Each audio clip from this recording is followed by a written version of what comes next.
Pebble Beach, one of the most popular, one of the most sought-after golf courses to play in all the world. There are 40,000 golf courses in the world, for those of you that aren't interested in such things. But every golfer would say, I want to play Pebble Beach, I want to play Augusta, and I want to play in Scotland where the game was originated. That's my bucket list. That's my golf dream. I'm a golfer, and a couple of months ago, I got to go and play at Pebble Beach, and Tom was my caddy. Tom taught me more about leadership in those 4 hours than I've learned in the last 4 or 5 years. See, when Michael Jr. last night said, what is it that you do? Who is it that you serve? Think about this man's job.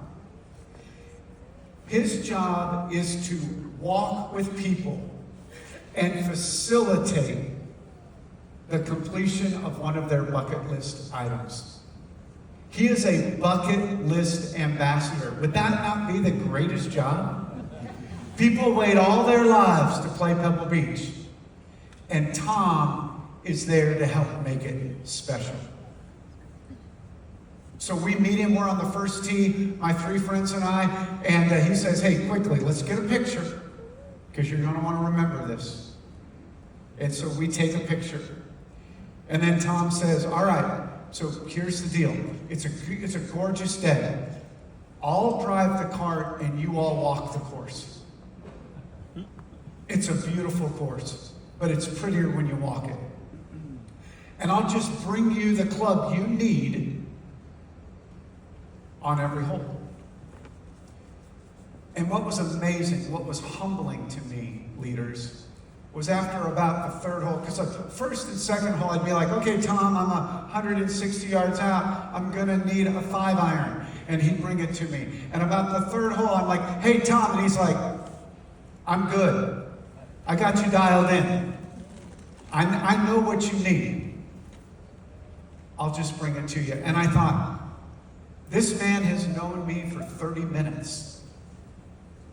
And he's watched me swing a golf club less than a dozen times. And he knows what my swing is like. He knows what my distances are. I've been married for 34 years. I don't always know what she's asking for. I thought she wanted me to solve it. Men, right? No. So Tom and I start this journey together. And it's just magnificent. Well, those of y'all that have played at 13's a par 5, and my 3 buddies all hit it into the middle of the fairway, and I hit it way left over by the cart path. Pastor Matt knows what that feels like. And so Tom says, why don't you ride with me? So I jump in the cart with him because he's going to stay on the cart path, and my ball's over there. So we get in the cart together, and he says, you're different. And I said, what do you mean? And he said, you're not like most of the guys that come here and play Pebble Beach, because you listen to me. I'm like, Tom, what are you talking about? You've been doing this 40 years. Why would I not listen to you? He goes, I don't know. I don't know why these guys think they know better than I do. But they pay me $200 a day. I walk around, they don't take one bit of advice that I give them. Now remember, when you have a caddy, and this guy, by my rough estimate, has walked this course 8,000 times. When he says, hit the ball here, I'm going to hit it where he tells me, or try really hard to. When he says, use this club and just swing normal, don't get crazy, just relax and trust it, I'm going to. He said, Lyle, a lot of guys don't do that. And you know, it brings me to this leadership principle. People will tell you all the time that experience is the best teacher. That's nonsense. Experience is a great teacher, but it's expensive. Think about every time you've had to learn through experience. It's cost you time, it's cost you money, it's cost you pain, it's cost you relationships. No, the leadership principle is simply this: the experience of others is the best teacher. You just need to be humble enough to listen. So Tom and I are still in the golf cart, and he says, I said, well, Tom, you've done this thousands of times. Why would I not listen to you? I'm not that good. And he goes, well, there's something else about you. He said, you and your friends include me. You've made me feel like I was part of you guys all day long. When the snack cart came, all four of you turned around and said, Tom, what can we get you? He goes, you guys are just different. And I said, Tom, those three guys and I are followers of Jesus Christ.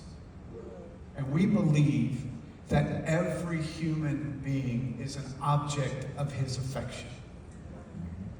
And so, Tom, you're an object of God's affection. And we love you just the way that he does. And Tom said, you know, I read the Bible every day.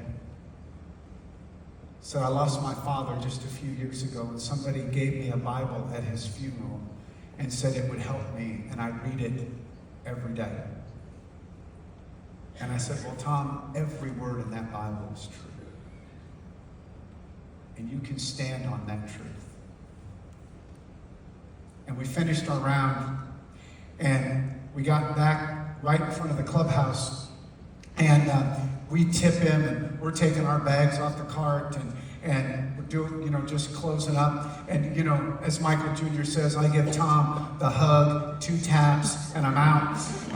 One high, one low. And I started walking to the clubhouse, and Tom goes, hey, do you really believe that every word of the Bible is true? And I stopped and I said, Tom, absolutely. He said, well, would you pray for me? I've got some health issues. I'm in pain constantly.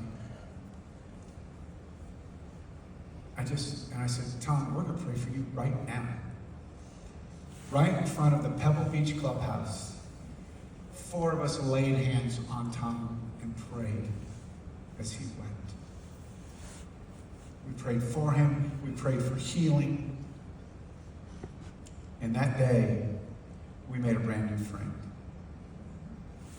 I still text him every time I get ready to tell his story to an audience. He's since had surgery. He's doing much better. We're sending him resources to help him strengthen in his faith.